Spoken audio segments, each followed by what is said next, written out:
एक सियार ने बताई शेर को 3 बातें। शत्रु की पहचान कैसे करें, किस जगह पर एक दिन भी नहीं रुकना चाहिए। एक सियार ने बताई शेर को 3 बातें। कौन से लोग शत्रु का काम करते हैं। नंबर 2, दुश्मन कब पैदा होते हैं। नंबर 3, किस जगह पर अधिक समय तक नहीं ठहरना चाहिए। दोस्तों, इस वीडियो में दी जाने वाली जानकारी आपके जीवन में बहुत काम आने वाली है। कहते हैं शत्रुओं का कोई पता नहीं होता, कब और किस बात पर पैदा हो जाए।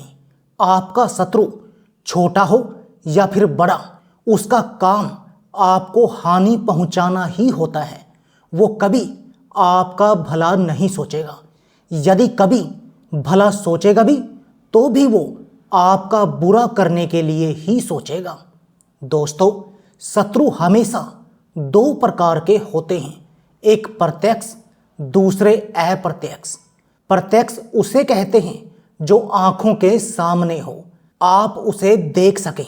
अप्रत्यक्ष उसे कहते हैं जो पीठ पीछे रहकर दांव निकालते हों। प्रत्यक्ष से अप्रत्यक्ष शत्रु बहुत खतरनाक होता है। सामने होकर जो वार करता है उसका वार तो दिखता है, पर अप्रत्यक्ष रूप से जो वार करता है उसका वार बहुत हानि पहुंचाता है।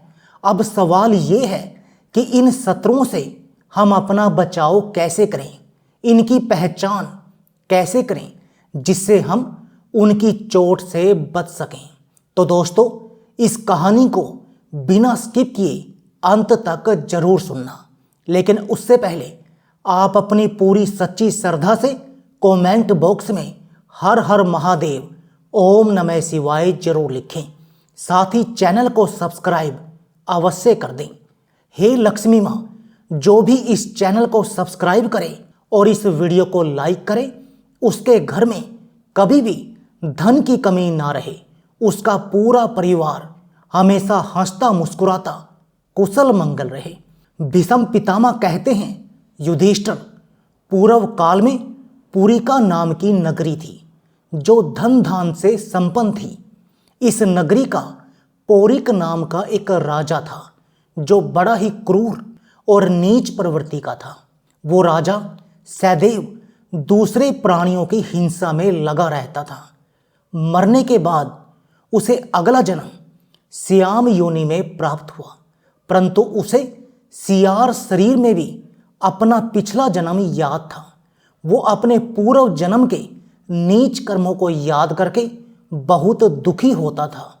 इसलिए वो सियार होकर भी अन्य जानवरों की तरह हिंसा नहीं करता था। उसने सत्य बोलने का एक नियम बना लिया था। वो 24 घंटे में एक बार भोजन करता था, वो भी वृक्षों से अपने आप टूटकर गिरे हुए पके फलों का। उसका जन्म एक शमशान भूमि में हुआ था, इसलिए वो अधिकतर शमशान में ही रहता था। उसका इस प्रकार का सदाचरण और पवित्रता उसकी जाति वालों को पसंद नहीं आती थी। वे उसे रोजाना समझाने का प्रयास करते थे कि देख भाई, तू एक सियार है, तू इस प्रकार साधु संतों की तरह क्यों रहता है। तू मांसाहारी है और शमशान भूमि में रहता है।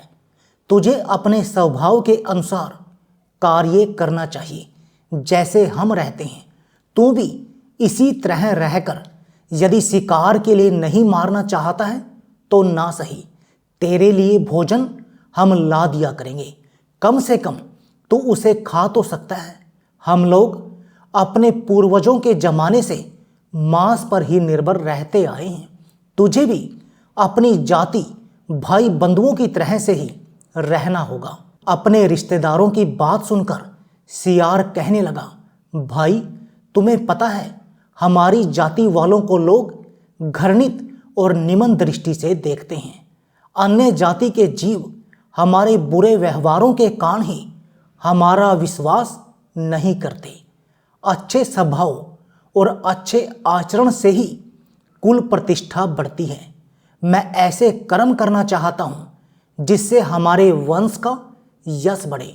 आप लोग कह रहे हो कि मैं शमशान में रहता हूँ, इसलिए बुरे कर्म करूँ। तो सुनो, आश्रम बनाकर रहना है, धर्म में काण हो, ऐसी बात नहीं है। कोई भी शुभ कर्म आश्रम से नहीं, आत्मा की प्रेरणा से होता है। अगर कोई पाखंडी आश्रम में रहकर अगर गौ हत्या करे तो क्या उसे सही ठहराया जा सकता है? तो क्या उसे पाप नहीं लगेगा? अगर कोई आश्रम से हटकर शमशान में रहकर गोदान करता है, सुकर्म करता है, तो क्या उसे पुण्य नहीं मिलेगा? हे भाइयों, तुम लोगों की जीविका पाप और असंतोष से भरी हुई है। हमने अपनी वृत्ति को निंदनीय और दूषित बना लिया है। इससे हमारा कभी कल्याण नहीं होगा और हम सदैव पशु ही बने रहेंगे। दोस्तों, वो सियार अपने पास आने वालों को सदैव इसी तरह उपदेश देकर समझाकर लौटा देता था। कुछ सियार उस पर हंसते भी थे, कुछ उसकी प्रशंसा भी किया करते थे। उसके साधु स्वभाव की चर्चा बड़े दूर दूर तक फैल चुकी थी। एक दिन जंगल के राजा शेर ने सुना कि शमशान में एक बड़ा ही बुद्धिमान और सज्जन भक्त सियार रहता है, तो वह उससे मिलने के लिए चला आया और उसे अपना मंत्री बनने का आग्रह किया। उसे सिंह ने कहा, हे भद्र, तुम हमारे साथ रहकर मनमाने भोग भोगो और आनंद की जिंदगी जियो। हाँ, एक बात का ध्यान रखना, हमारी जाति वालों का स्वभाव थोड़ा कठोर होता है। यदि तुम कोमलता पूर्वक व्यवहार करते रहे और हमेशा हमारे हित साधन में लगे रहे तो तुम्हारा भी जीवन आनंद से कट जाएगा। आपको मंत्री बनाने का हमारा उद्देश्य इसलिए है क्योंकि आप ज्ञानी हैं और आप ईमानदार भी हैं। वैसे तो आपकी जाति के लोग बड़े ही धूर्त होते हैं।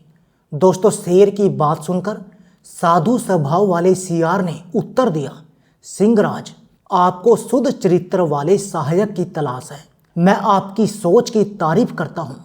आपके लिए चाहिए कि जिनका आपके प्रति अनुराग हो, जिन्हें नीति का ज्ञान हो, जो मैत्री कराने में कुशल हो, जो विजय पाने के अभिलाषी हो, लोभ से रहित हो, बुद्धिमान हो, आपके हितैषी और उदार हृदय वाले हों, ऐसे लोगों को ही आप अपना मंत्री नियुक्त करें।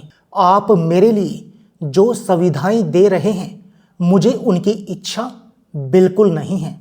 मैं सुखों की दुनिया से दूर रहना चाहता हूं और यदि मैं आपका मंत्री बन भी गया तो आपके पुराने नौकर चाकरों से मेरे विचार नहीं मिलेंगे। वे दुष्ट स्वभाव वाले जीव हैं। जब उनकी इच्छानुसार मैं काम नहीं करूंगा तो वे आपको मेरे खिलाफ भड़काएंगे। उनको मेरे अधीन रहकर काम करना अच्छा नहीं लगेगा। दूसरा, मेरा स्वभाव बिल्कुल अलग है। मैं अपने शत्रुओं पर भी कठोरता का व्यवहार नहीं करता। दूसरी बात, राजा के पास रहने से सदा भय ही भय रहता है। कई बार निर्दोषों और ईमानदार सेवक दुष्ट कर्मचारियों के द्वारा लगाए गए कलंक से राजा द्वारा मरवा दिए जाते हैं। हे सिंहराज, यदि आपको फिर भी मुझे ही मंत्री बनाना है तो मेरी एक शर्त है, मेरे मित्रगणों का आप सदा सम्मान करेंगे, उनके हित भरी बातें सुनेंगे। मैं आपके दूसरे मंत्रियों के साथ कभी परामर्श नहीं करूंगा और भोजन में कभी मांस भक्षण नहीं करूंगा। एकांत में सिर्फ आपके साथ अकेला ही मिलूंगा और आपके हित की बातें बताऊंगा। मुझसे सलाह करने के बाद यदि आपके पुराने मंत्रियों की भूल भी साबित हो जाए तो भी आप उन्हें प्राणदंड नहीं देंगे। कभी क्रोध में आकर मुझ पर हमला नहीं करेंगे। सियार की सारी शर्तों को शेर ने मान लिया और उसे अपना मंत्री बना लिया। अब तो सियार का खूब आदर सत्कार हुआ। प्रत्येक कार्य में सियार की खूब प्रशंसा होने लगी। हर एक कार्य शेर सियार से पूछकर ही करता था। सियार की अत्यधिक इज्जत होती देख शेर के पहले वाले सेवक दिन रात जलने लगे। उस साधु सियार से वे रात दिन दवेश करने लगे। सियार के आदेश अनुसार उन्हें चलना पड़ता था, इसलिए कभी भी मनमानी नहीं कर पाते थे। यह बात उन्हें और भी ज़्यादा अखरती थी। वे सियार को रास्ते से हटाने की योजना बनाने लगे। वे सारे मिलकर झुंड बनाकर सियार के पास आते हैं और अपनी मित्रता जताते हुए उसे भी बुरे कामों में लिप्त होने के लिए प्रेरित करते हैं। दोस्तों, सियार के आने से पहले उनका रहन सहन कुछ और ही था। दूसरों की वस्तु छीनकर स्वयं उसका उपभोग करते थे, किंतु अब उनकी दाल नहीं गलती थी। वे बेबस थे उस सियार के कारण, क्योंकि सियार ने बड़े ही कठोर नियम बना रखे थे। कई तरह की पाबंदियां लगा रखी थी। वे सब चाहते थे कि सियार भटक जाए, इसलिए तरह तरह की बातों में उसे फुसलाते और बहुत सा धन देने का लोभ दिखाते थे। दोस्तों, मगर सियार बड़ा बुद्धिमान था। वो उनके चक्रों में नहीं आया। उसने धैर्य नहीं छोड़ा। तब उन सब नौकरों ने मिलकर उसका नाश करने की शपथ खाई और सब मिलकर इसके लिए प्रयत्न करने लगे। एक दिन उन्होंने शेर के खाने के लिए जो मांस तैयार करके रखा था उसे उसके स्थान से चुरा लिया और सियार की मांद में ले जाकर रख दिया। सियार ने मंत्री पद पर आते समय शेर से पहले ही ठहरा लिया था कि राजन, यदि तुम मुझसे मित्रता चाहते हो तो किसी के बहकावे में आकर मेरा विनाश मत करना। मित्रों, उधर शेर को जब भूख लगी और वह भोजन के लिए उठा तो उसके खाने के लिए रखा हुआ मांस नहीं दिखाई दिया। शेर ने चोर का पता लगाने के लिए अपने नौकरों को आज्ञा दी। तब जिनकी यह करतूत थी उन्हीं लोगों ने शेर से उस मांस के बारे में बताया कि महाराज, अपने को बड़ा बुद्धिमान और पंडित मानने वाले सियार महोदय ने ही आपके मांस का अपहरण किया है। सियार की यह चपलता सुनकर शेर गुस्से से भर गया और उसको मार डालने का विचार करने लगा।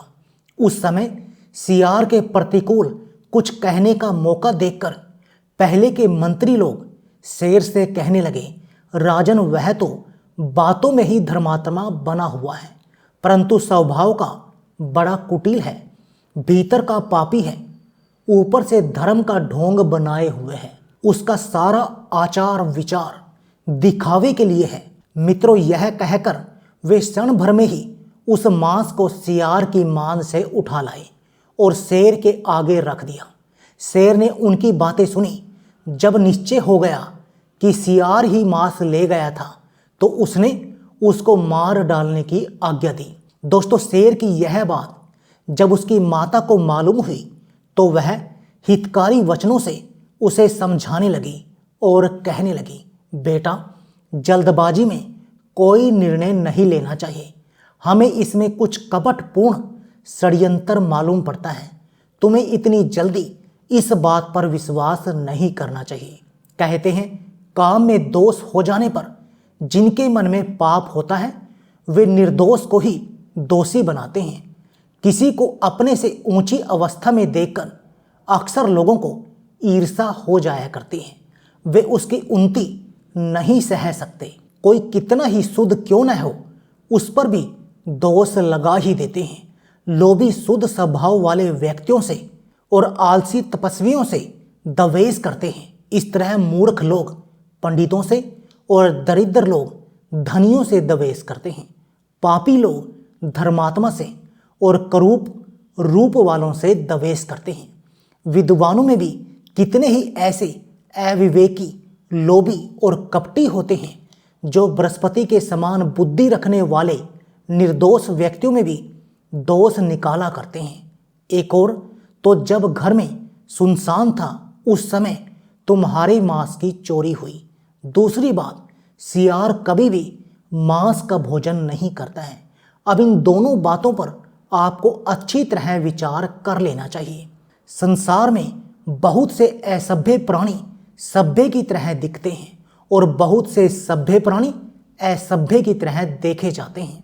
इसलिए उनकी भली भांति परीक्षा कर लेनी चाहिए। आकाश कढ़ाई के समान दिखाई देता है और जुगनू अग्नि के समान दिखाई देता है, किंतु न तो आकाश में कढ़ाई है और न जुगनू में आग। इसलिए सामने दिखाई देती हुई वस्तु की भी जांच करनी चाहिए। जो सोच विचार के बाद किसी विषय में अपना विचार प्रकट करता है उसे कभी पछताना नहीं पड़ता है। राजा के लिए किसी को मरवा डालना कोई बड़ा काम नहीं है, मगर इससे उसकी बड़ाई कभी नहीं होती। शक्तिशाली पुरुषों में यदि क्षमा हो तभी उनकी प्रशंसा होती है, उसी से उनका यश बढ़ता है। शेरनी बोली, बेटा सोचो तो, तुमने स्वयं ही सियार को मंत्री के आसन पर बैठाया है और तुम्हारे सामंतों में भी इसकी खूब ख्याति बढ़ गई है। ऐसा सुपात्र मंत्री बड़ी मुश्किल से मिलता है। ये तुम्हारा बड़ा हितैषी है, इसलिए तुम्हें इसकी रक्षा करनी चाहिए। जो दूसरों के मिथ्या कलंक लगाने पर निर्दोष को भी अपराधी मानकर दंड देता है, वो राजा दुष्ट मंत्रियों के साथ रहने के कारण शीघ्र ही मौत के मुंह में चला जाता है। दोस्तों, शेर की माता इस प्रकार उपदेश दे ही रही थी, उसी समय शत्रुओं के झुंड से एक धर्मात्मा जानवर उठकर आया और शेर को सारी बात बताई। उसने जिस प्रकार यह कपट लीला रची गई थी उसका सारा भंडा फोड़ दिया। इससे शेर को सियार की सच्चाई का पता चल गया। अब तो शेर को अपने किए पर पश्चाताप होने लगा। उसने मंत्री सियार का बहुत बड़ा सत्कार किया और अत्यंत स्नेह के साथ उसे बार बार गले से लगाया। सियार नीति शास्त्र का जानने वाला था। उसने शेर की आज्ञा लेकर उपवास करके प्राण त्याग देने का विचार किया। शेर ने उसे ऐसा करने से रोका और उसका भली भांति आदर सत्कार किया। उस समय स्नेह के कारण उसका चित्त विकल हो रहा था। मालिक की यह अवस्था देखकर सियार का भी गला भर आया और उसे प्रणाम करके गदगद कंठ से बोला, राजन, पहले तो आपने मुझे सम्मान दिया और पीछे अपमानित कर दिया, शत्रु की स्थिति में पहुंचा दिया। अब मैं आपके पास रहने के योग्य नहीं हूं। जो अपने पद से हटाए गए हैं, सम्मानित स्थान से नीचे गिरा दिए गए हैं, जिनका सर्वस्व छीन लिया गया हो, जो दुर्बल हो, लोभी, क्रोधी, डरपोक हो, जिन्हें धोखे में डाला गया हो, जिनका धन लुट गया हो, जिन्हें क्लेश दिया गया हो, ऐसे सेवक शत्रुओं का काम सिद्ध करते हैं। आपने परीक्षा लेकर योग्य समझकर मुझे मंत्री के आसन पर बैठाया था और फिर अपनी की हुई प्रतिज्ञा को तोड़कर मेरा अपमान किया है। ऐसी दशा में अब आपका मुझ पर विश्वास नहीं रहेगा और मैं भी आप पर विश्वास न होने से उद्वेग में पड़ा रहूँगा। आप मुझ पर संदेह करेंगे और मैं सदा आपसे डरता रहूँगा। इधर दूसरों के दोष ढूंढने वाले इनका मुझ में तनिक भी स्नेह नहीं है। इन्हें संतुष्ट रखना भी मेरे लिए बहुत कठिन काम है। प्रेम का बंधन जब एक बार टूट जाता है तो उसका जुड़ना मुश्किल हो जाता है और जो जुड़ा हुआ होता है वो बड़ी कठिनाई से टूटता है, किंतु जो बार बार टूटता और जुड़ता रहता है उसमें प्रेम नहीं रहता।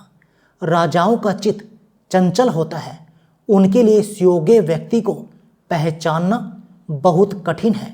सैकड़ों में कोई एक ही ऐसा मिलता है जो सब तरह से समर्थ हो और किसी पर भी संदेह ना करता हो। दोस्तों, इस प्रकार सियार ने अपनी बातों से शेर को प्रसन्न किया और उसके बाद मंत्री पद त्याग कर वन के लिए चला गया। अब तो आप समझ ही गए होंगे कि दुश्मन कब पैदा होते हैं। जिस सज्जन व्यक्ति के कारण दुष्टों को मनमानी आचरण न करने को मिल पाए तो वे सज्जन के साथ शत्रु का काम करने लगते हैं। वे उस समय उसके अप्रत्यक्ष शत्रु के रूप में पैदा हो जाते हैं। कौन से लोग शत्रु का काम करते हैं? जो अपने पद से हटाए गए हैं, सम्मानित स्थान से नीचे गिरा दिए गए हैं, जिनका सर्वस्व छीन लिया गया है, जो डरपोक हो, जिनके साथ धोखा किया गया हो, जिनका धन लूटा गया हो, जिन्हें दुख दिया गया हो, ऐसे सेवक शत्रुओं का काम सिद्ध करते हैं। दोस्तों, ये कहानी कैसी लगी कमेंट सेक्शन में अपनी राय जरूर दें। मिलते हैं अगली वीडियो में एक नई चर्चा के साथ। आप सभी का बहुत बहुत धन्यवाद। जय श्री कृष्ण, जय श्री राम।